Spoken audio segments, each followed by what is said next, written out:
24. Laurent Gbagbo est désormais libre de ses mouvements. La Cour pénale internationale confirme l'acquittement prononcé en 2019.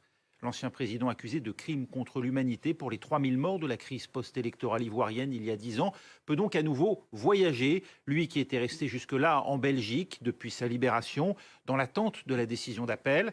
L'arrêt de la CPI rebat les cartes pour celui qui était déjà rentré en partie dans le jeu électoral ivoirien. Ses fidèles avaient pu mesurer leur assise lors des législatives au début du mois dans une alliance avec leurs anciens adversaires du PDCI, le parti historique d'Houphouët-Boigny. Figure tutélaire face à laquelle justement un certain Laurent Gbagbo s'était forgé sa stature d'opposant historique.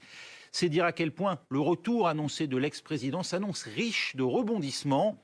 Gbagbo, horizon dégagé, point d'interrogation. On en débat avec vous, Georges Jacquat, secrétaire général adjoint du FPI, ici en Europe, porte-parole de ce qu'on peut appeler le FPI légal, c'est-à-dire la branche loyale à Pascal Afine-Guessant. Vous nous direz, vous, ce que vous pensez d'un éventuel retour de celui qui fut un peu votre mentor à tous, Laurent Gbagbo, dans un instant. Bonsoir. Également avec nous, mon confrère de France 24, chroniqueur international, Gauthier Ribinski. Bonjour Gauthier. Ouais. Dans un instant, depuis Abidjan, Michel Gbagbo nous livrera également ses impressions. Député FPI, tout juste élu dans la circonscription de Yopougon, l'une des plus importantes du pays, à Abidjan. Il est également le fils de Laurent Gbagbo et secrétaire général adjoint du FPI en charge des questions pénitentiaires et des prisonniers politiques. Et puis Joël Nguessan également depuis Abidjan, membre du conseil politique du RHDP, c'est le parti présidentiel, parti du chef de l'État Alassane Ouattara et ancien ministre des Droits de l'Homme. Ils seront avec nous dans un instant, mais d'abord retour sur cette procédure qui fera date. Un ancien chef d'État jugé par la justice internationale. Le rappel des faits avec Nina Masson, Clément Bonnereau et Bilal Tarabé. Le premier chef d'État à être jugé devant un tribunal. Ce 28 janvier 2016 s'ouvre le procès de Laurent Gbagbo devant la Cour pénale internationale. Tout a commencé 5 ans plus tôt, le 28 novembre 2010. Laurent Gbagbo et Alassane Ouattara s'affrontent lors d'une présidentielle tendue en Côte d'Ivoire. Quelques jours plus tard, la commission électorale publie les résultats certifiés par l'ONU. Ouattara Alassane, 54,10% des suffrages exprimés. Des résultats invalidés dès le lendemain par le Conseil constitutionnel qui proclame la victoire de Laurent Gbagbo. Pendant 5 mois, le pays plonge dans le chaos. Les partisans des deux camps s'affrontent, les violences font plus de 3000 morts. Laurent Gbagbo ne cède pas un pouce de terrain. Selon ses accusateurs, il aurait, avec l'un de ses fidèles, Charles Blé Goudé, organisé une campagne de viol et de meurtre pour terroriser ses opposants. Il est finalement arrêté en avril 2011 par les forces d'Alassane Ouattara, aidé par l'armée française, puis transféré à La Haye pour y être jugé pour crimes contre l'humanité. Madame la Présidente. Des accusations qu'il a toujours niées. Monsieur le juge. Après 3 ans de procès et l'audition de 82 témoins, les preuves contre Laurent Gbagbo et Charles Blé Goudé sont jugées insuffisantes. En janvier 2019, les 2 hommes sont acquittés et remis en liberté sous condition 1 mois plus tard. Acquittement confirmé donc en appel aujourd'hui. On retrouve tout de suite celle qui suit pour nous toutes les procédures jugées devant la Cour pénale internationale. C'est la correspondante de France 24 à La Haye, Stéphanie Maupas. Bonjour. Bonjour. Laurent Gbagbo et Charles Blé Goudé acquittés. Ils sont désormais libres de leur mouvement, y compris de rentrer, s'ils le souhaitent, en Côte d'Ivoire. Oui, effectivement, ils le souhaitent. Ils l'ont dit l'un et l'autre à différents stades depuis qu'ils ont été provisoirement libérés ou libérés partiellement. Donc, ils souhaitent retourner en Côte d'Ivoire l'un comme l'autre. Alors, il y a eu toute cette procédure. On se souvient de l'épisode de Laurent Gbagbo cherchant à avoir son passeport, un passeport pour pouvoir rentrer en Côte d'Ivoire, puisque depuis le moment où ils sont arrivés à La Haye jusqu'à aujourd'hui, il s'est passé 10 ans, et donc leur papier d'identité, leur papier pour pouvoir voyager était périmé. Bon, c'est un petit peu anecdotique dans cette histoire-là, mais ils sont libres vis-à-vis des charges qui pesaient contre eux, vis-à-vis de la procédure judiciaire de la CPI. De ce côté-là, ils sont totalement libres. Le reste, eh bien, ça sera éventuellement des négociations pour pouvoir rentrer dans des conditions en Côte d'Ivoire, dans de bonnes conditions, disons politiquement, mais pour ce qui est de la Cour pénale internationale, oui, ils sont libres et ils peuvent rentrer. Cette décision aujourd'hui, est-ce qu'elle affaiblit la Cour pénale internationale? Est-ce qu'elle porte préjudice en particulier au bureau de la procureure Fatou Bensouda, accusée d'acharnement par certains proches de Laurent Gbagbo, voire même d'avoir cédé à des pressions politiques pour maintenir hors de Côte d'Ivoire l'ancien président? Oui, effectivement, ça affaiblit considérablement la procureure. Alors, elle était déjà affaiblie lors de l'acquittement il y a 2 ans et cet appel n'est pas une grande surprise. La confirmation de cet acquittement n'est pas une grande surprise. Ce qui est surprenant, c'est que si on revient au tout début de cette affaire, en 2011, la procureure avait été alertée par les juges. Lorsque Laurent Gbagbo arrive, il faut confirmer les charges qui sont portées contre lui. Et dans un premier temps, les juges s'y opposent.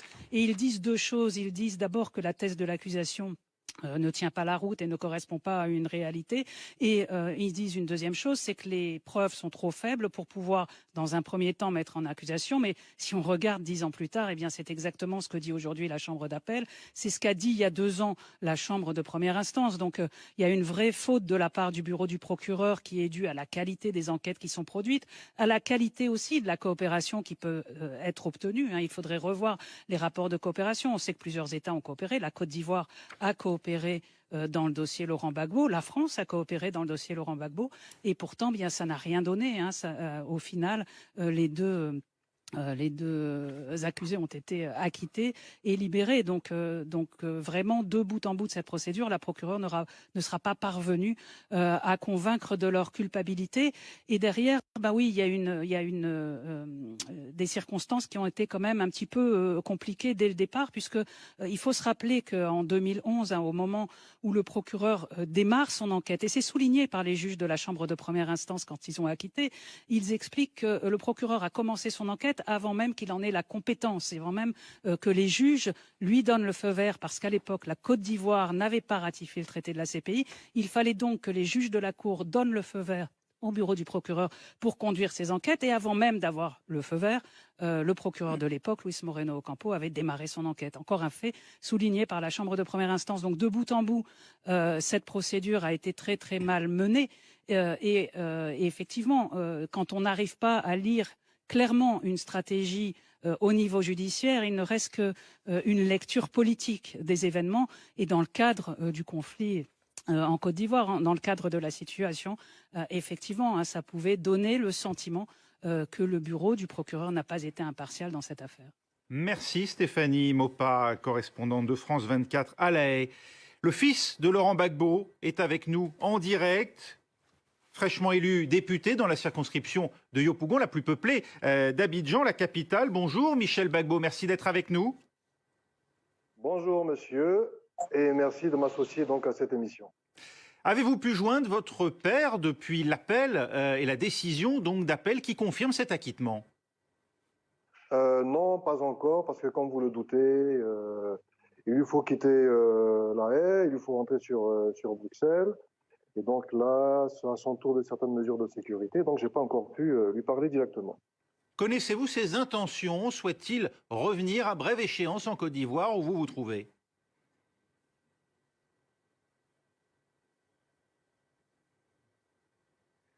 Michel Gbagbo, est-ce que vous êtes avec nous? Non. On va retrouver dans un instant Michel Gbagbo. Oui, oui, oui. Ah, vous êtes avec nous, vous nous entendez. Connaissez-vous les intentions de votre père? Souhaite-t-il revenir à brève échéance en Côte d'Ivoire où vous vous trouvez? Évidemment, on dit souvent que la réponse se trouve dans la question. Évidemment, M. Gbagbo est ivoirien et il souhaite, je pense comme le ministre Charles Goudé, rentrer dans son pays, retrouver sa famille, retrouver sa nation, retrouver son pays. Évidemment. Retrouver ses proches, retrouver son pays, ça n'a rien forcément d'une évidence. Ça veut dire retrouver aussi la vie politique en Côte d'Ivoire? Oh, ça, vous savez, la vie politique ne sera jamais achevée pour quelqu'un de cette dimension. C'est une dimension qui dépasse le simple territoire ivoirien. Ce monsieur, aujourd'hui, il a acquis une stature internationale. Maintenant, est-ce que ça veut dire qu'il va jouer les rôles de premier plan? Non, ça, on verra. On laisse les choses venir. Mais en tout cas, du point de vue moral, oui, c'est une personne qui a un impact fort, qui va s'impliquer pour la réconciliation en Côte d'Ivoire, pour un dialogue franc en Côte d'Ivoire. Et ça, je pense que la nation ivoirienne en a plus que jamais besoin. Vous restez avec nous, Michel Gbagbo. On va en reparler, bien sûr, dans un instant. Georges Jacquat, vous-même, membre du FPI, le parti créé au départ par Laurent Gbagbo, mais vous avez fait un autre choix ces dernières années, vous avez suivi Pascal Affi-N'Guessan. Comment réagissez-vous? Souhaitez-vous, vous aussi, un retour de Laurent Gbagbo en Côte d'Ivoire? Et pour y jouer, quel rôle? Je voudrais dire que le FPI est très heureux de cet acquittement qui vient après 10 années de procès. Et c'était une décision attendue par les Ivoiriens en particulier et par toute l'Afrique en général. Attendu, pourquoi? Parce que pour vous, il n'y avait pas de fondement à poursuivre Laurent Gbagbo? Oui, mais il n'y avait pas de raison. Vous savez, le FPI est un parti qui a pour principe de défendre les libertés des individus. Et pour nous, l'emprisonnement ou la privation, l'absence de liberté doit être sous l'exception. Donc, tant qu'il n'y a pas de preuves, tant qu'on n'a pas des Sauf éléments... pour punir un crime. On parle de la mort de 3000 personnes Oui, dans la mais électorale. il y a eu des affrontements. Tant que ce n'est pas établi que c'est Laurent Gbagbo qui est à la base, la preuve, le droit a été dit à la CPI et Laurent Gbagbo et le ministre Charles Blegoudé ont été acquittés. Donc, bien sûr qu'il y a eu des morts, il y a eu 3000 morts. Oui.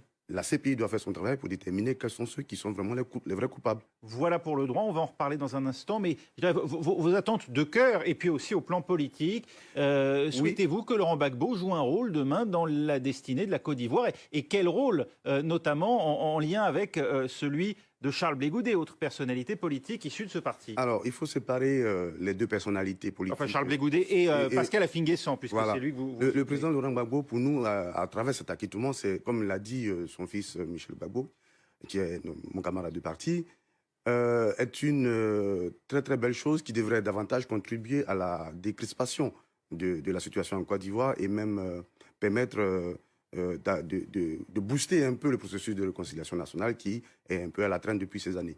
Alors, donc, quant au rôle politique qu'il va jouer, je pense que pour l'instant, il faut nous laisser nous réjouir de la libération totale du président Laurent Gbagbo et puis laisser faire les choses comme l'a dit Michel. Le président Laurent Gbagbo lui-même ne s'est pas encore prononcé sur son avenir politique après cet acquittement. Nous attendons de l'écouter. Et puis, nous pensons qu'il a déjà... Pour vous, il n'a pas été battu en 2010, c'est donc qu'il a encore un rôle à jouer aujourd'hui? Nous avons gagné ces élections en 2010, pardon. Oui. Malheureusement, bon, le sort a décidé autrement. Aujourd'hui, c'est derrière nous. On ne parle plus de ça. Le président Alassane Ouattara fait son 3e mandat. Bon, voilà, nous sommes plutôt orientés vers... Vous dites que le président Alassane Ouattara, pour vous, il n'y a pas de discussion possible aujourd'hui sur sa légitimité? C'est pas une question de légitimité, c'est un état de fait. Voilà. Et donc, nous voulons plutôt sortir du cycle de violence et appeler les Ivoiriens à aller à la réconciliation et puis normaliser la vie politique. Merci, Georges Jacquin. On attend Joël N'Guessan, membre du conseil politique du RHDP, qui est avec nous. Joël N'Guessan, donc ancien ministre des Droits de l'Homme du président Alassane Ouattara. Bonjour. Laurent Gbagbo s'est violemment opposé à Alassane Ouattara lors de sa première élection, la première élection d'Alassane Ouattara en 2010. De l'eau a coulé sous les ponts depuis. Alassane Ouattara entame actuellement son 3e mandat. Souhaitez-vous, jugez-vous utile ou vous opposerez-vous au contraire au retour de Laurent Gbagbo dans son pays s'il souhaite rentrer? Il y a une chose qui est sûre, c'est qu'aucun Ivoirien ne souhaite qu'un autre soit à l'extérieur. C'est notre constitution qui le dit. Et franchement, je peux vous dire que qu'on soit du parti au pouvoir ou bien de l'opposition, on ne peut que se réjouir de cette décision qui a été prise par la Cour pénale internationale. Donc, il n'y a pas des vainqueurs ni des vaincus. Mais par contre, ce qu'il ne faut pas oublier, c'est qu'il y a quelque part des victimes dont il faudra tenir compte. C'est pour cela que pour nous, au niveau du RHDP, nous estimons que cet acquittement va ouvrir la voie à ce qu'on appelle la repentance. Parce que s'il n'y a pas de repentance pour ce qui s'est passé en 2010-2011, il est à craindre que plus tard, par rapport à d'autres types d'événements, cela se passe. Et mon souhait, c'est que M. Gbagbo et M. Blegoudé qui ont été acquittés, et vraiment, on se réjouit pour la Côte d'Ivoire que cela se soit passé. Et une fois qu'ils vont rentrer, ils se mettent dans une posture de repentance. C'est le plus important. Il n'y a pas de réconciliation, il n'y a pas de pardon s'il n'y a pas de repentance, Parce que vous vous doutez bien que les 3000 morts, ils ne sont pas morts comme ça au hasard. Joël Nguesson, vous appelez à part... la repentance de Charles Blé Goudet et de Laurent Gbagbo. D'autres ont critiqué ces 10 années durant une justice des vainqueurs qui faisait notamment fi de certains faits, notamment le massacre de Dwekwe. Est-ce que là aussi, il doit y avoir ou ne doit-il pas y avoir une repentance? Justement, il y a un procès qui a commencé par rapport au massacre de Dwekwe. Je vais vous dire, cette expression prononcée par les journalistes en permanence, justice des vainqueurs, écoutez, hein, souvenez-vous, il n'y a jamais eu au procès de Nuremberg, ceux qui ont jeté la bombe sur Hiroshima et Nagasaki n'ont pas été dans le banc d'accusés. Donc, je ne voudrais plus entendre cela. Mais je vous dis, entre Ivoiriens, nous devons tous apprendre à nous repentir de ce qui s'est passé et reconnaître chacun ce que chacun a eu à faire. C'est ça qui va être la base de notre véritable réconciliation. Mais si on n'admet pas que nous, on doit se repentir de ce que nous avons eu à poser comme acte, que ce soit à gauche ou à droite, si on n'a pas ça dans nos cœurs, ça ne sert à rien. Faut-il faciliter, aller plus loin même peut-être, au nom de cette réconciliation, faciliter le retour de Laurent Gbagbo, notamment en faisant tomber ces charges qui concernent ce qu'on a appelé le cas de la BCEAO? Non, il faut qu'il rentre dans son pays et que la justice joue son rôle. De la même manière que il doit donc être poursuivi en Côte d'Ivoire, c'est ce que vous dites. La justice ivoirienne va jouer son rôle. Maintenant, s'il faut que le président Alassane Ouattara, jugeant de son droit, et notre Parlement, jugeant de leur droit, décide qu'il faut une amnistie pour qu'on passe l'éponge et qu'on termine avec cette phase honteuse qu'on n'aurait jamais pu connaître dans notre pays, mais il n'y a pas de problème. Les Ivoiriens seront unanimes tous à demander au président Alassane Ouattara de prendre cette décision, soit de grâce, ou bien demander à notre Assemblée nationale d'utiliser ce qu'on appelle l'amnistie pour qu'on mette fin. Mais je le répète, tant qu'il n'y a pas de repentance, tant qu'il y a des individus qui considèrent qu'ils n'ont rien fait alors qu'il y a eu 3000 morts, vous comprenez que demain, c'est des amnisties politiques qui n'auront aucun impact sur la réconciliation réelle que les Ivoiriens souhaitent. Merci Joël Nguesson. Vous restez avec nous. Gauthier Ribinski, cet acquittement confirmé donc en appel en deuxième instance donc par la Cour pénale internationale, est-ce qu'il signifie donc qu'il n'y a aucune responsabilité de Laurent Gbagbo et Charles Blé Goudet dans ce qu'on vient bien d'appeler ces meurtres de masse, ces massacres de 3000 Ivoiriens dans cette période post-électorale?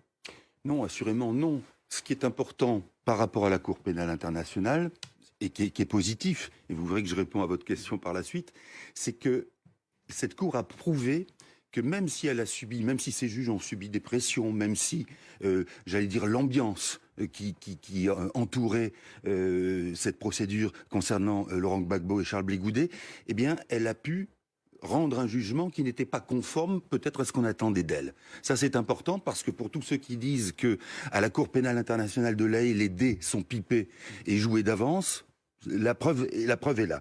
La deuxième chose, c'est que la procédure, oui, a été douteuse, comme nous l'a dit Stéphanie Maupas, et puis surtout, ce qui était compliqué et extrêmement mal taillé comme code, c'était cette notion de crime contre l'humanité. Manifestement, elle ne correspondait pas à la réalité ou aux charges que l'on pouvait reprocher à ces deux hommes. Et là, il faut forcément une redéfinition de ce type de concept. Parce que là, on a l'impression que d'une certaine façon, les juges ont répondu à la question Blé Goudet et Gbagbo sont-ils coupables de crimes contre l'humanité? Non. Mais ça ne veut pas dire qu'ils ne sont pas coupables de la mort, du décès des 3000 personnes dont vous parliez en introduisant votre propos. Donc là, il faut retailler la cote et puis surtout... Et cette accusation d'une justice des vainqueurs, il y a aussi l'idée qu'on a uniquement instruit contre un camp. C'est vrai que la procédure a été douteuse, mais cette expression, la justice des vainqueurs, elle est en vigueur dès que la Cour pénale internationale de La Haye se saisit d'un dossier. Donc c'est assez classique. Simplement, pour terminer, il y a forcément quelque chose, à mon sens, qu'il faudrait creuser comme concept futur. C'est, par exemple, ce qu'a été en Côte d'Ivoire l'ivoirité. Est-ce que ça, c'est un crime contre l'humanité? Peut-être, parce que l'ivoirité est prédictive. C'est-à-dire que quand elle est martelée, d'une certaine manière, elle laisse libre champ à ceux qui vont s'en servir et qui ont peut-être, dans ce cas, commis des meurtres. Cette conception restrictive de la nationalité qui a conduit à écarter un certain nombre de personnalités des élections passées. On va en reparler dans un instant, et notamment de l'avenir politique de Laurent Gbagbo dans la deuxième partie du débat. Restez avec nous.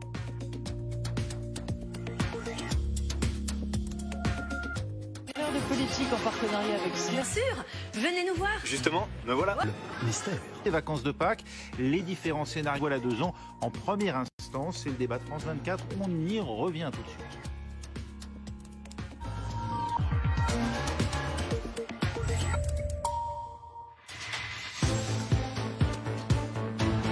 Retour au débat de France 24. La Cour pénale internationale confirme donc l'acquittement de l'ancien président ivoirien Laurent Gbagbo et de celui qui fut longtemps son bras droit, Charles Blé Goudé, le leader des jeunes patriotes. Tous deux retrouvent donc leur liberté de mouvement. Mais pourquoi faire? On va en parler dans la deuxième partie de ce débat avec toujours à mes côtés Georges Aka, secrétaire général adjoint du FPI ici en Europe. Le FPI, c'est le parti fondé par Laurent Gbagbo, mais qui depuis a connu effectivement une évolution, disons, pour le moins surprenante, puisque une partie est restée loyale à l'ancien président, l'autre a pris fait et cause pour Pascal Affi-N'Guessan. Et c'est donc en tant que porte-parole de ce FPI légal, comme on dit, que vous êtes ici même avec nous, Georges Aka. Merci à nouveau d'avoir répondu à cette invitation. Merci également à Gauthier Ribinski de la rédaction de France 24. Et puis nous avons avec nous en direct d'Abidjan Michel Gbagbo, le fils de Laurent Gbagbo, tout juste élu député FPI de la circonscription de Yopougon à Abidjan. Merci d'être avec nous à nouveau, Michel Gbagbo. Et puis Joël N'Guessan, membre du conseil politique du RHDP, c'est le parti présidentiel, parti du chef de l'État Alassane Ouattara et ancien ministre des Droits de l'Homme. Dans un instant, nous rejoindrons également à Abidjan Thaïs Brook, le correspondant de France 24, pour prendre le pouls des réactions sur place. Thaïs est avec nous.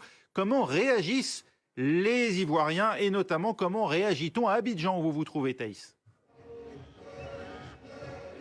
Oui, bonjour. Écoutez, je suis devant le siège de la branche gbagboorien du FPI. Comme vous pouvez le voir derrière moi, il y a quelques dizaines de personnes, mais il y a beaucoup plus de monde à l'intérieur, environ une centaine ou 200 personnes. Les gens arrivent au compte-gouttes et ici, à l'intérieur, dans le siège du FPI, eh bien, on danse, on chante, comme vous pouvez le voir derrière moi. On a même sabré le champagne en criant. On a gagné. Nous avons pu échanger avec plusieurs personnes qui sont à l'intérieur et notamment avec le fils de Laurent Gbagbo, Michel Gbagbo. Il s'est dit soulagé, il estime que cette libération apporte de belles perspectives concernant la paix et la réconciliation en Côte d'Ivoire. Il y a aussi des proches, des membres du parti de Laurent Gbagbo à l'intérieur, notamment d'anciens ministres. On peut notamment citer l'ancien ministre de la Défense de Laurent Gbagbo, Lida Kouassi, qui estime que c'est un grand jour pour la démocratie, un grand jour pour l'Afrique. Il est même allé jusqu'à comparer Laurent Gbagbo avec Nelson Mandela. Un petit peu plus tôt dans la journée, beaucoup de gens s'étaient rassemblés aussi dans l'un des bastions du FPI à Yopougon. Ils ont regardé les audiences de la Cour pénale internationale et à l'annonce du verdict, à l'annonce de l'acquittement, de la confirmation de cet acquittement de Laurent Gbagbo, eh bien, ça a été des explosions de joie. En revanche, eh bien, il faut dire que du côté des victimes, c'était une toute autre ambiance.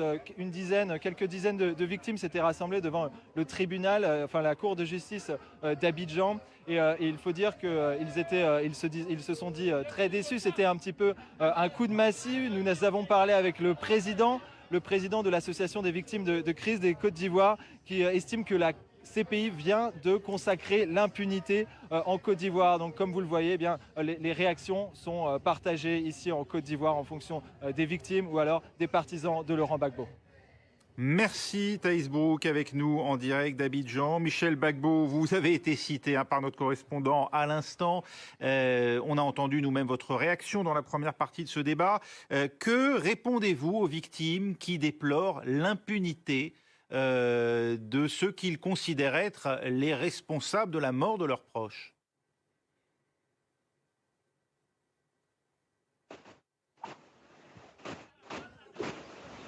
Michel Gbagbo, est-ce que vous nous entendez? Vous êtes toujours avec nous? Oui, je vous entends. Je vous entends. Que répondez-vous? Oui, que répondez-vous donc à ces proches de victimes qui déplorent l'impunité de ceux qu'ils estiment être responsables de la mort de leurs êtres chers? Le président Gbagbo a été jugé par une cour indépendante. Il a été acquitté par 3 fois. Je dis bien par 3 fois. Et aujourd'hui, son ministre Charles Blé Goudé est lui-même définitivement donc acquitté pour rentrer en Côte d'Ivoire. Il faut donc aujourd'hui se réjouir de cet acquittement et puis chercher quels sont les auteurs de toutes ces tueries. Quels sont les auteurs? Quels sont les commanditaires de ces gens qui ont massacré le peuple ouest? Quels sont les commanditaires de ces gens qui ont coupé les manches, qui ont coupé les coudes, les poignets des gens? Quels sont les commanditaires de ces gens qui ont enterré des gens? Vous dites-vous qu'aucun parmi ces auteurs n'ont agi ni sur ordre de Laurent Gbagbo ou Charles Blé Goudé, ni parce que c'est même Laurent Gbagbo et Charles Blé Goudé ont jusqu'au bout refusé le verdict des urnes? Je dis que le président Laurent Gbagbo et son ministre Charles Blé Goudé ont été jugés par 3 fois par une cour internationale et ont été acquittés par 3 fois. Ils sont donc innocentés et qu'on doit chercher aujourd'hui, si on recherche vraiment la vérité, on doit maintenant chercher à identifier quels sont les auteurs, quels sont les commanditaires des massacres qui ont eu lieu en Côte d'Ivoire.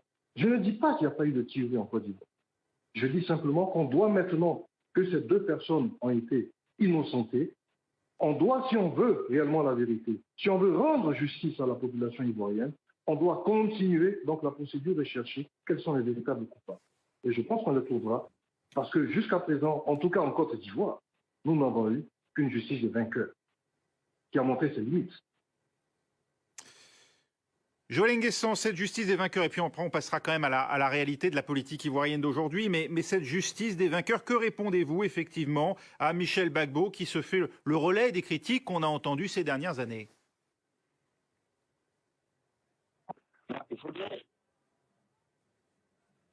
Joël Nguessan, vous nous entendez? Oui, visiblement, la qualité de la liaison est assez mauvaise. Un mot, Michel Gbagbo, cette fois sur les perspectives politiques de cette frange du FPI, la frange, comme on dit, Gbagbo ou rien, Gore, hein, qui est resté donc fidèle à l'ancien président, longtemps absente du jeu ivoirien. Vous avez boycotté les élections pendant pratiquement 10 ans, à la différence du FPI légal de Georges Jacqa, qui est à mes côtés. On va en parler dans un instant. Vous vous êtes présenté néanmoins aux dernières élections législatives. C'était en début du mois, dans une alliance avec le parti historique de Félix Houphouët-Boigny, le PDCI, aujourd'hui donc représenté par Henri Konan-Bédier. Et vous avez obtenu vous-même un succès personnel dans cette circonscription de Yopougon. Au total, hein, cette alliance a permis d'obtenir 81 sièges dans la nouvelle Assemblée nationale. Allez-vous continuer de faire de la politique et plus généralement donc de concourir, de vous soumettre au suffrage des Ivoiriens aux côtés du PDCI? Est-ce que cette alliance est partie pour durer? Le président Laurent Gbagbo a très tôt demandé que nous puissions reprendre le chemin de la compétition électorale. C'est exactement ce que nous avons fait dans le cadre donc d'une coalition avec le PDCI-RDA. Le PDCI-RDA et nous-mêmes avons boycotté ensemble les élections présidentielles parce qu'il faut marquer le refus de compétir quand les dés sont pipés. On comptait sur l'élégance démocratique du pouvoir en place. Malheureusement, il s'agit d'une dictature qui manque totalement d'élégance et de clairvoyance, qui s'est entêtée. Alors finalement, nous avons décidé de compétir quand même parce que nous voulons dénoncer le manque de bonne gouvernance. Nous voulons la démocratisation du processus en Côte d'Ivoire. Donc oui, nous y sommes maintenant. Nous avons eu quelques succès, mais ce sont les mêmes problèmes qui nous ont amenés au Parlement, qui seront débattus au Parlement. Et éventuellement, nous verrons à continuer cette coalition si elle est nécessaire pour le bonheur des Ivoiriens. Vous envisagez éventuellement de poursuivre cette coalition, ce retour en politique de cette frange du FPI, les conditionner directement par l'espoir de voir Laurent Gbagbo revenir en Côte d'Ivoire? Cet espoir, il est déjà acquis. Nous avons joué, si vous voulez, en quelque sorte en position défensive parce que le président Laurent Gbagbo était dans les liens de la détention. Il nous a ensuite demandé lui-même de changer de posture et d'être plus ouvert pour le jeu institutionnel. Pour préparer son retour?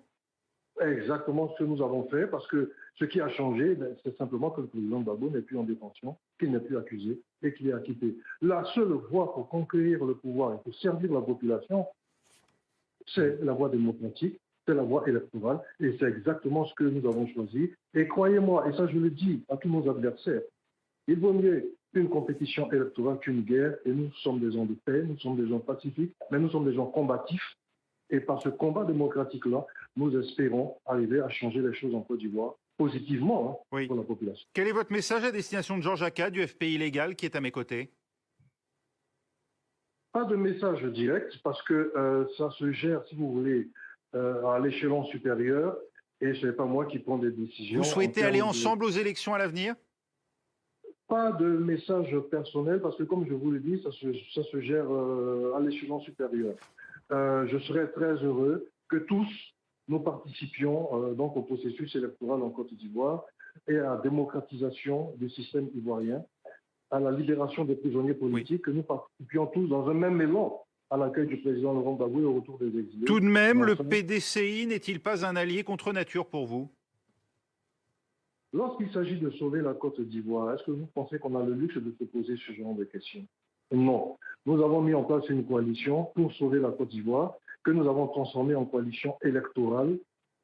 Et en face de nous, nous avons les machettes, nous avons les milices, nous avons des opérations de kidnapping, nous avons de la torture, nous avons des emprisonnements. Alors oui, pour sauver la population, nous sommes prêts à ce genre d'alliance, qu'on l'appelle idéologique ou non idéologique, mais il s'agit avant tout de sauver la Côte d'Ivoire, de sauver la population. Georges Aka, votre leader, Pascal Affi-N'Guessan, a lui-même été incarcéré en marge, disons, de l'élection présidentielle dont il avait lui-même refusé d'honorer le processus. Il s'était d'ailleurs mis en marge en appelant à la création d'un pouvoir de transition. Aujourd'hui, quelles sont ses perspectives, alors qu'il faut bien le dire, les législatives ont été décevantes pour vous, moins de 10 sièges?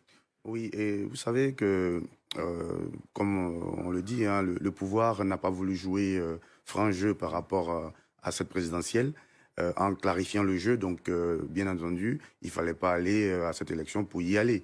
Et nous avons mené un combat pour pouvoir justement permettre à ce pouvoir-là de prendre le taureau par les cornes et puis mettre en place les dispositions pour qu'on puisse aller à des élections, à une compétition saine. Vous aviez pourtant fait le jeu du dialogue avec ce pouvoir. C'est ce que vous reprochez précisément les alliés de Laurent Gbagbo? Mais justement, ce qu'on nous reproche aujourd'hui, il a si bien dit Michel, ils sont aujourd'hui dans le jeu politique à la demande du président Laurent Gbagbo. Pourquoi? Certainement parce qu'ils se sont rendus compte que leur position initiale était sans issue. Donc aujourd'hui, nous sommes confortés dans notre position d'avoir choisi cette posture depuis le départ.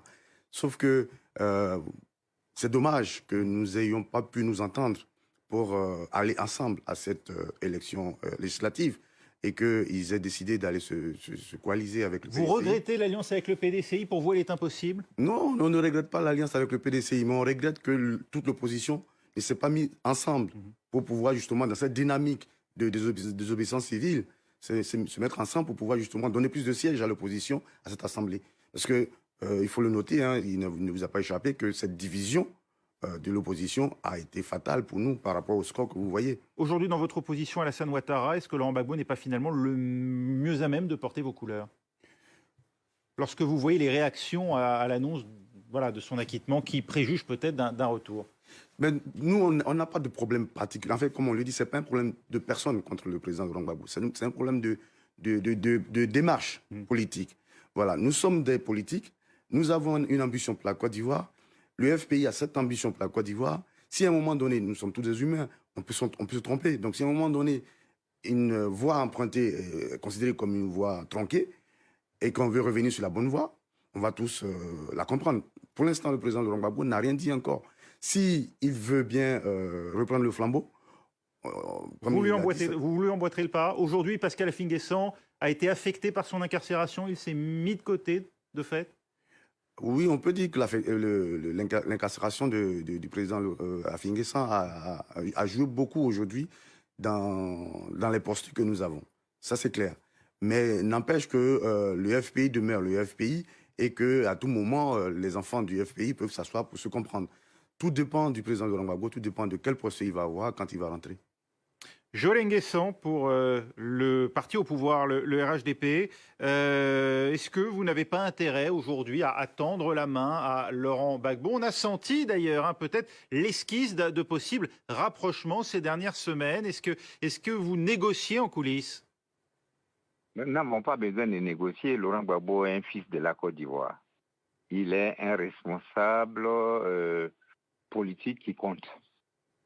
Donc, on n'a pas besoin de tendre la main ou bien de négocier.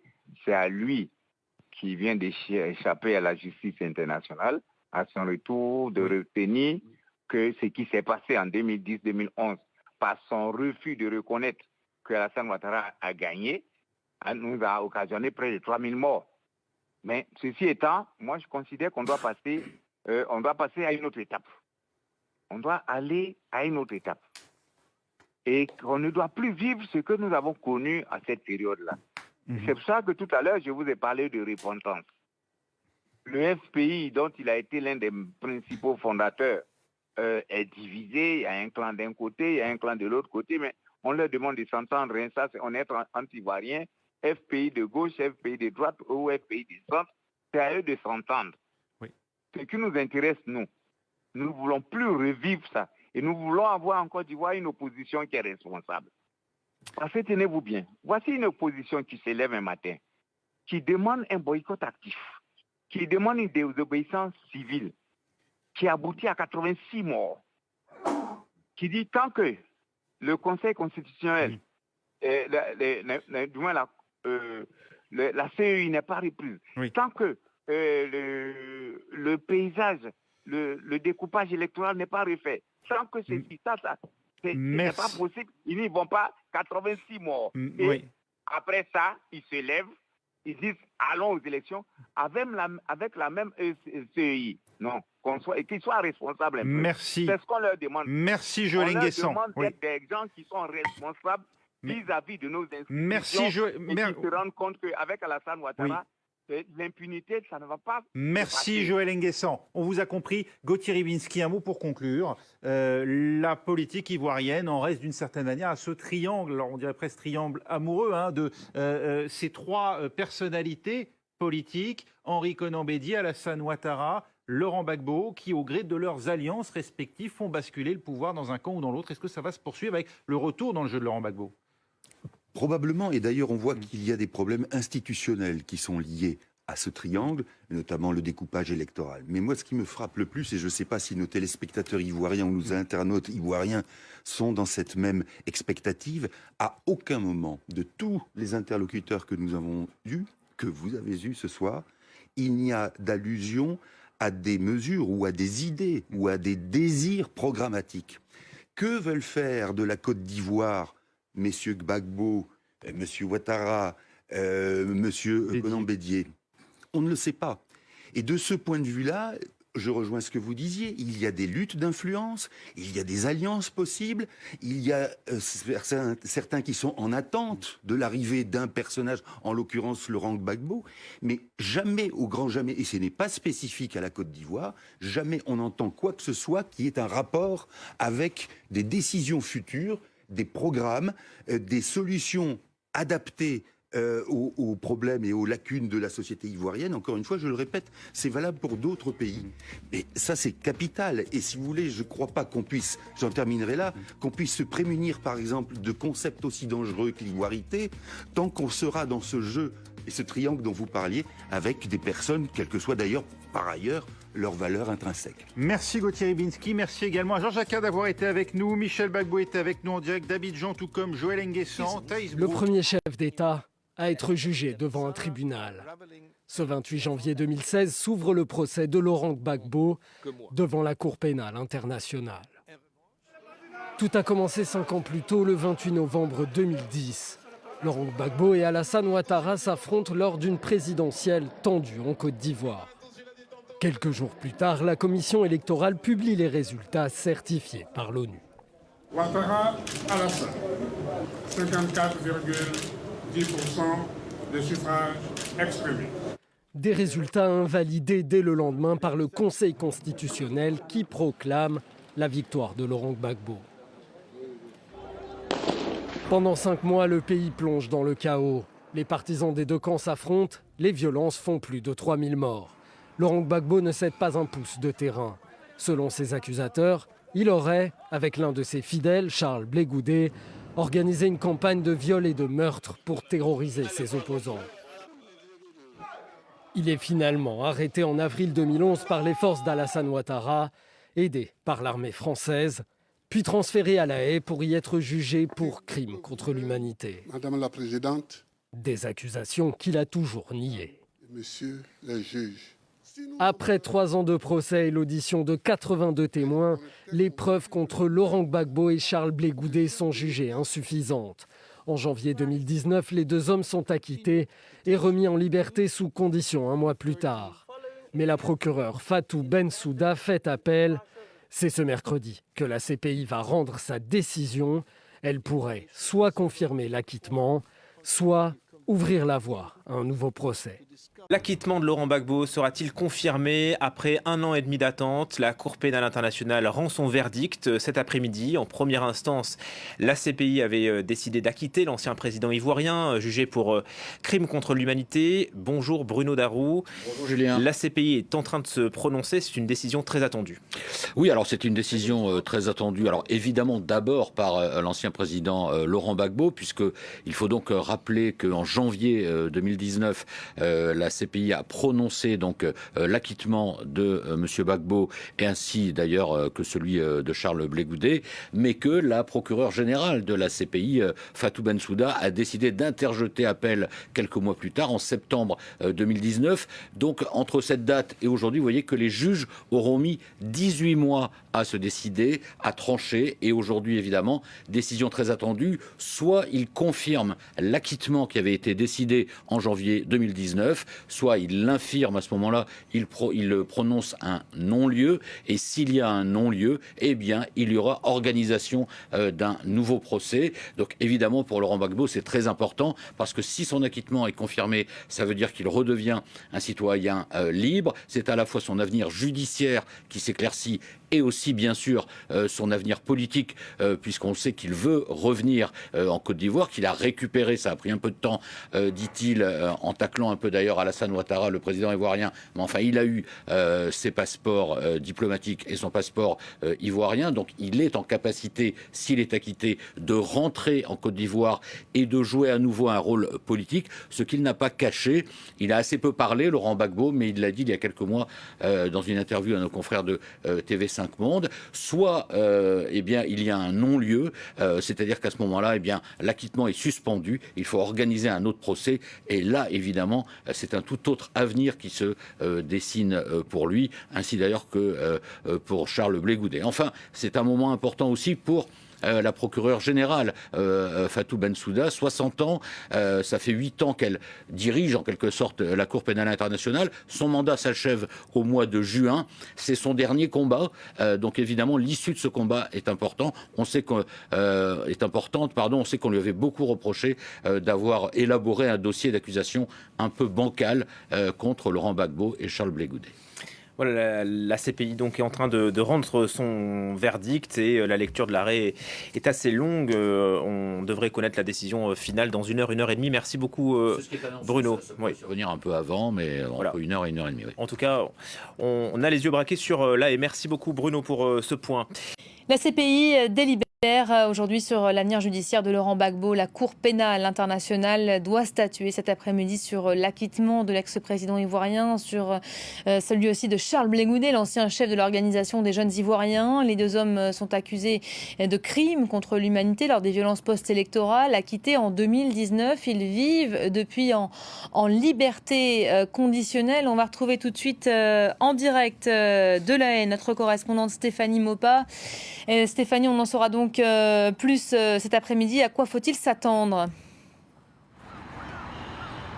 Oui, eh bien, il y a deux grandes possibilités. Après, il y a évidemment beaucoup d'options, mais deux grandes possibilités. Soit les juges confirment les acquittements qui ont été prononcés en première instance, et Laurent Gbagbo et Charles Blé Goudet seront donc définitivement libérés, définitivement sortis d'affaires vis-à-vis de la Cour pénale internationale, mais vis-à-vis aussi d'autres potentielles juridictions, puisqu'un acquittement implique légalement que personne ne peut engager de nouvelles poursuites contre eux pour les mêmes faits, c'est-à-dire pour les violences post-électorales de 2010 et 2011. Les juges pourraient aussi décider de suivre la procureure qui estime que le procès en première instance a été entaché de vices de procédure et qui leur demande donc d'annuler les acquittements, en gros de prononcer le non-lieu. Et à partir de là, eh bien, si jamais les juges devaient prononcer le non-lieu, alors il y a aussi une possibilité qu'ils le prononcent sur une partie seulement des charges et sur le reste un acquittement. Enfin, vous voyez, il y a beaucoup de possibilités, beaucoup de scénarios possibles. Mais à partir du moment où il y a non-lieu, eh bien, on verra quelles seront éventuellement les décisions prises. Les deux Ivoiriens seront aussi en principe mis en libération, mais pèsera sur eux la possibilité qu'ils soient un jour poursuivis de nouveau pour des faits similaires à ceux dont ils ont eu à répondre devant la Cour pénale internationale. Voilà en gros les deux scénarios auxquels on s'attend. Alors ce verdict devrait tomber, cet arrêt de la Chambre d'appel devrait tomber aux alentours de 16h30, 17h cet après-midi. On vous retrouvera à cette occasion, Stéphanie Maupas, en direct de La Haye pour France 24. Bienvenue, c'est donc un énorme soulagement pour Laurent Gbagbo et Charles Blé Goudet. Leur acquittement est confirmé, la Cour pénale internationale vient de rendre son arrêt. Les deux Ivoiriens sont donc libres de leur mouvement. L'ancien président que vous voyez et l'ancien chef du mouvement des jeunes patriotes étaient jugés en appel pour crime contre l'humanité à La Haye, où vous vous trouvez, Stéphanie Maupas. Bonjour Stéphanie. On a vu tout à l'heure beaucoup de monde, on les voit encore devant le tribunal. On imagine que ce sont des partisans de Laurent Gbagbo qui célèbre une énorme victoire. Oui, effectivement, il y a beaucoup de monde, mais beaucoup moins que pendant toutes les étapes de ce procès. Cette affaire qui a duré 10 ans et où les partisans des deux Ivoiriens sont venus régulièrement à la cour. En général, ils étaient 100 à 200 personnes. Aujourd'hui, c'est un petit peu plus compliqué en raison de la pandémie. Et évidemment, ça a limité la possibilité d'accéder à la cour. Mais oui, ils sont là. Il y a une trentaine à peu près de leurs partisans qui sont là. Alors pour l'instant, ils attendent. Laurent Gbagbo et Charles Blé Goudet sont encore à l'intérieur de la cour, mais ils devraient sortir d'ici quelques minutes et faire une petite déclaration à leur sortie de la CPI. Cet acquittement qui est confirmé, ça veut dire que c'est la fin du procès. Il n'y a plus de recours pour l'accusation, Stéphanie ? Non, il n'y a plus aucun recours. L'affaire est définitivement close. Alors la confirmation des acquittements signifie aussi que ils ne peuvent pas être poursuivis devant d'autres tribunaux ou devant la CPI ou devant d'autres tribunaux. Il y a une règle en droit qui s'appelle non bis in idem et qui dit que on ne peut pas être poursuivi deux fois pour les mêmes faits, donc ils ne pourront jamais être poursuivis de nouveau pour des faits relatifs aux violences de 2010 et 2011 en Côte d'Ivoire. Donc c'est aussi l'un des effets de cet acquittement.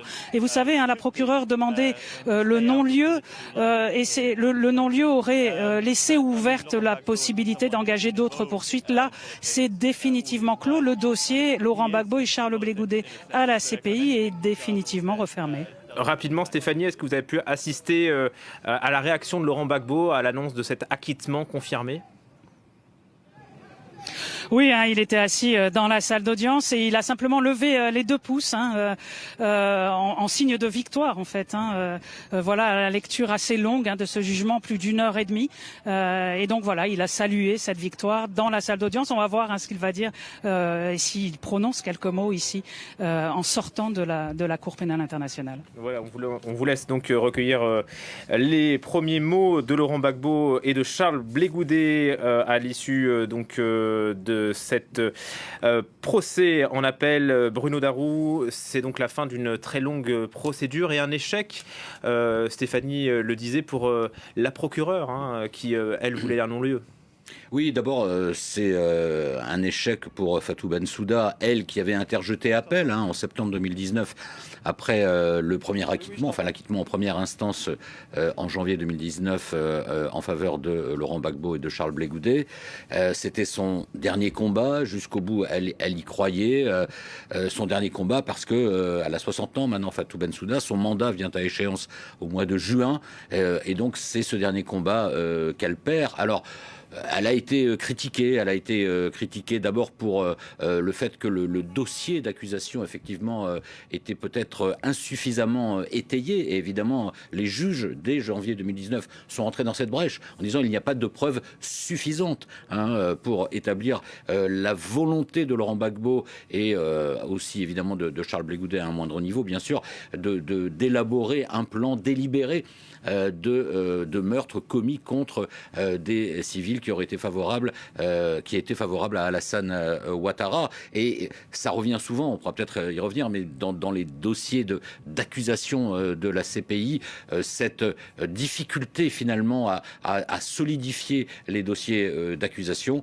au point que très souvent, eh bien, notamment pour les chefs d'État, on peut se souvenir de l'ancien vice-président de RDC Jean-Pierre Bemba ou de l'ancien président Uhuru Kenyatta, eh bien, ça se termine soit par un acquittement, soit par un non-lieu, parce que il n'y a pas suffisamment de preuves déterminantes. Donc, effectivement, pour elle, pour la procureure, et plus généralement pour l'institution du bureau de la procureure, c'est évidemment un échec. Rappelons peut-être les charges qui pesaient sur Laurent Gbagbo et Charles Blé Goudet. Crimes contre l'humanité, dans le détail meurtre, viol, persécution et autres actes inhumains. C'était des charges extrêmement lourdes qui pesaient contre les deux Ivoiriens. Bon voilà, aujourd'hui donc ils sont acquittés. Oui, alors c'est un des éléments du débat. Ceux qui disent quand on sort en gros, si vous voulez, des accusations de cet ordre-là, il faut avoir vraiment des preuves. Et puis il y a une question d'ampleur aussi des morts, voire des massacres commis. Est-ce que, 3000 morts, c'est évidemment, c'est toujours trop, il y a eu des violences, mais il y a eu des violences des deux côtés aussi, côté Gbagbo, côté Ouattara.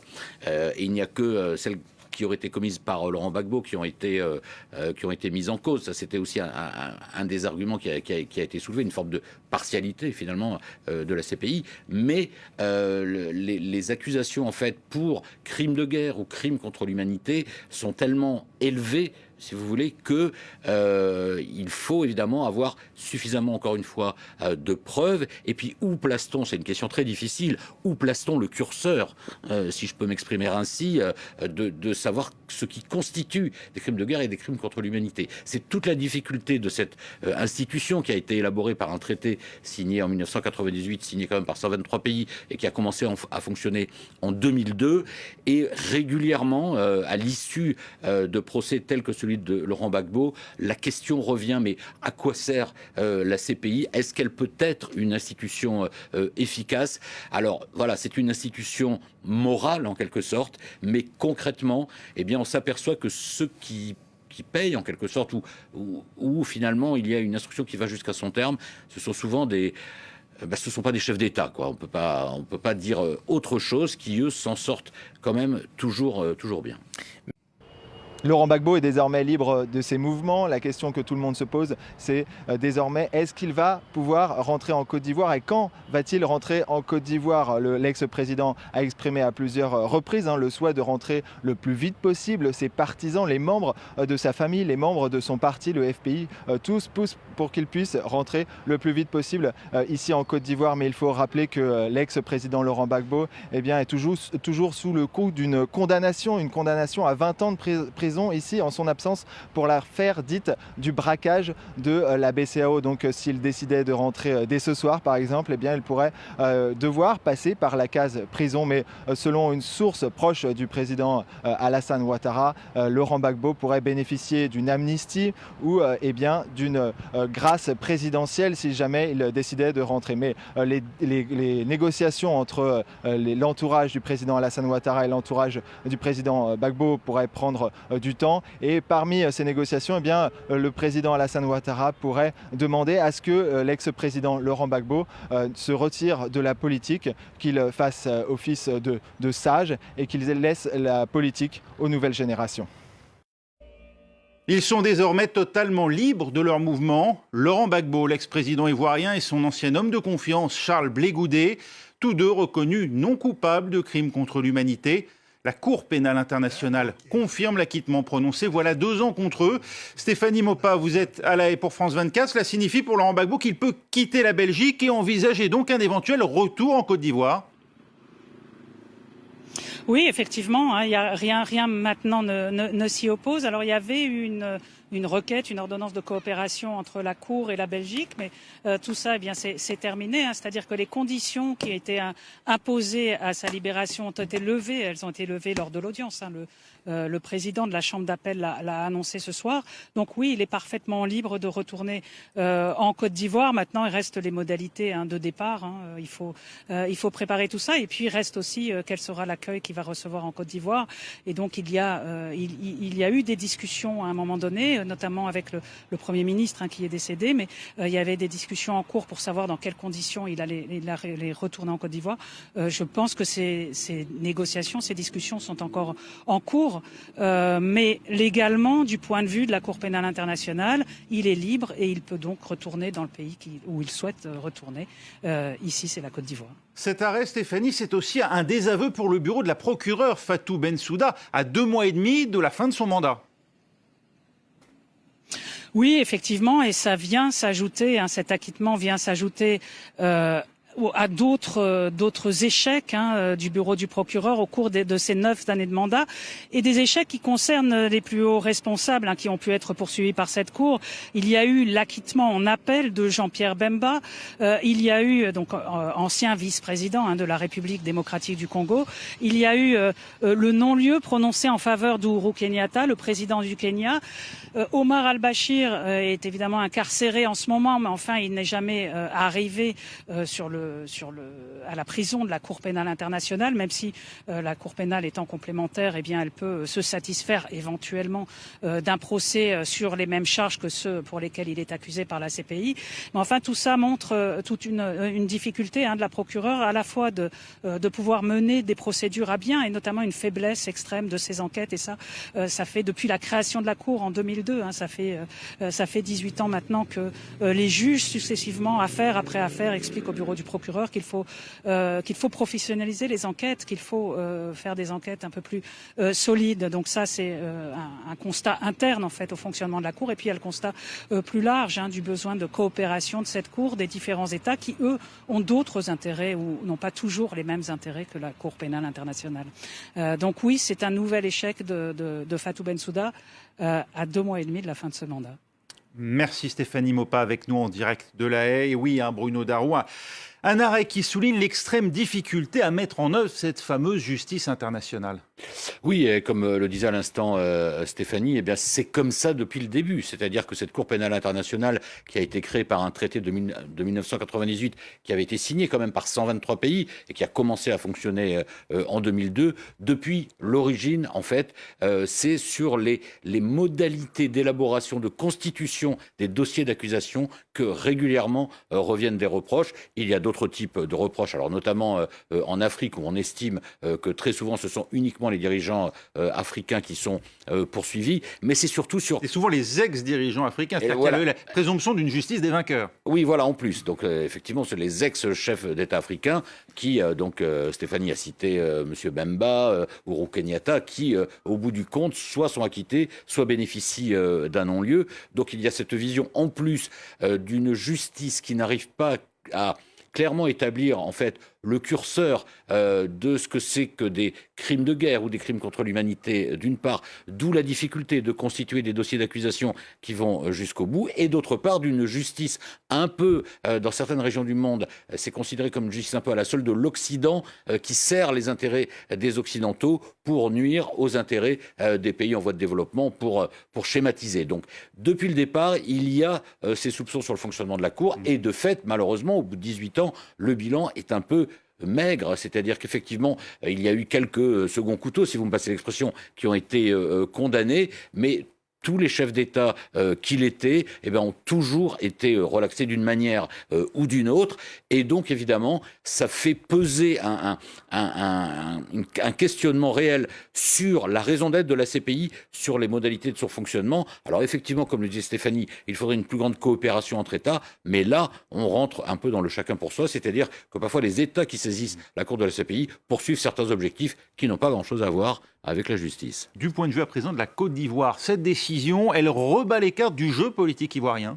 Alors, elle rebat les cartes du jeu, ça, il faudra voir dans les jours et les semaines qui viennent. Ce qui est sûr, c'est que Laurent Gbagbo, à la différence d'ailleurs de Charles Blé Goudet, possède, lui, désormais, il a mis un peu de temps à l'avoir, il l'a fait savoir d'ailleurs, Laurent Gbagbo, mais enfin, il possède son passeport diplomatique et un passeport ivoirien, alors que M. Blé Goudet, pour le moment, n'a pas de passeport. Donc, Laurent Gbagbo, maintenant que toute accusation contre lui a été écartée, il est totalement libre. En principe, il peut retourner quand il veut en citoyen libre dans son pays, la Côte d'Ivoire. Mais évidemment, où il est poursuivi. Alors, il est poursuivi, voilà. Il a été condamné. Oui, alors, c'est ça aussi la difficulté. Puisque là, la confirmation de l'acquittement de M. Gbagbo fait que, normalement, il ne peut plus être jugé par aucun tribunal dans le monde. Mais, effectivement, avant cet acquittement, il a été condamné par un tribunal ivoirien pour faire simple, un braquage de la BCAO. Alors évidemment, les partisans de M. Gbagbo disent que ce n'était pas du tout un braquage, c'était pour, dans la période extrêmement troublée qu'a connue la Côte d'Ivoire entre fin 2010 et avril 2011, assurer le paiement des salaires des fonctionnaires. Mais de fait, il a été condamné. Donc il y a cet aspect-là aussi, d'où les négociations qui vont commencer entre le clan, on va dire, de M. Ouattara, pour faire simple, et celui de M. Gbagbo. Il va y avoir effectivement cette question.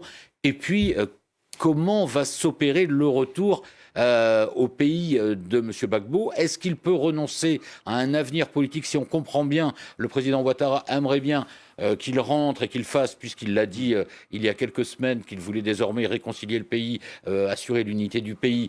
Donc, en fait, se comporter en vieux sage, mais sans rôle politique actif.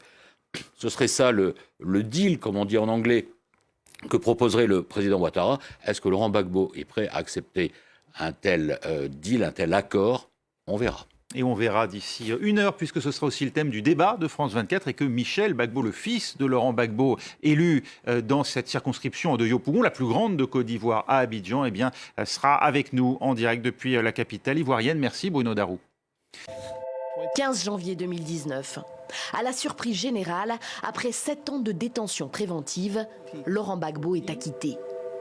Les juges de la CPI, la Cour pénale internationale, estiment que l'accusation n'a pas réussi à prouver que l'ex-président ivoirien s'est rendu coupable de crimes contre l'humanité pendant la crise post-électorale de 2010-2011.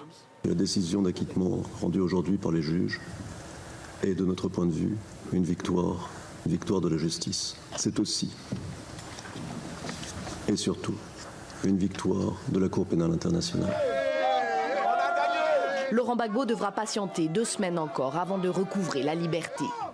Une liberté sous condition, suspendue à un éventuel appel. Il s'installe discrètement en Belgique et attend encore. 8 mois plus tard, la procureure de la CPI interjette finalement appel. Elle et son équipe argumentent que les juges n'ont pas rendu une décision motivée, en bonne et due forme, et qu'ils ont commis des erreurs de droit et de procédure. Les audiences reprennent. Depuis l'Europe, Laurent Gbagbo revient dans le jeu politique ivoirien. Mais sa candidature est rejetée par le Conseil constitutionnel pour la présidentielle d'octobre 2020.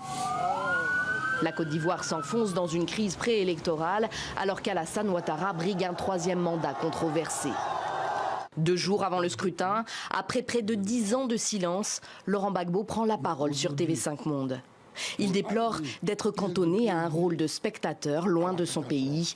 Malgré son acquittement en première instance, les autorités ivoiriennes ne lui permettent pas de revenir en Côte d'Ivoire. Tant que je ne suis pas rentré chez moi, je me considère encore un tout petit peu comme un prisonnier. J'ai été acquitté, mais tant que je ne suis pas rentré dans mon pays, cet acquittement a un goût d'inachevé. Presque 10 ans que Laurent Gbagbo n'a pas mis les pieds sur le sol ivoirien. Depuis fin 2011, son transfèrement à La Haye et son inculpation devant la CPI. Laurent Gbagbo a été le premier chef d'État jugé par la Cour de La Haye. Alors ce n'est pas aussi simple que ça, car si certes Laurent Gbagbo a été acquitté et donc libéré par la Cour pénale internationale aujourd'hui, il est toujours condamné ici en Côte d'Ivoire à 20 ans de prison dans l'affaire dite du braquage de la BCEAO, une condamnation que réfutent Laurent Gbagbo et ses avocats. Mais ici, officiellement par la justice ivoirienne, il a été condamné et donc pour revenir sereinement, il lui faudrait soit une grâce, soit une amnistie. Alors des discussions sont en cours entre l'État ivoirien et Laurent Gbagbo et ses proches pour assurer son retour. Le président ivoirien actuel, Alassane Ouattara, s'est dit favorable à son retour, mais après la décision de la CPI, voilà donc qui est chose faite. On pourrait donc s'attendre à ce que les discussions avancent et que Laurent Gbagbo puisse bientôt rentrer en Côte d'Ivoire. Ce qui serait sûr, c'est que ça serait un chamboulement total du paysage politique ivoirien, car vous l'avez vu tout à l'heure, Laurent Gbagbo conserve de nombreux partisans ici en Côte d'Ivoire. Merci beaucoup Christelle pour ces précisions.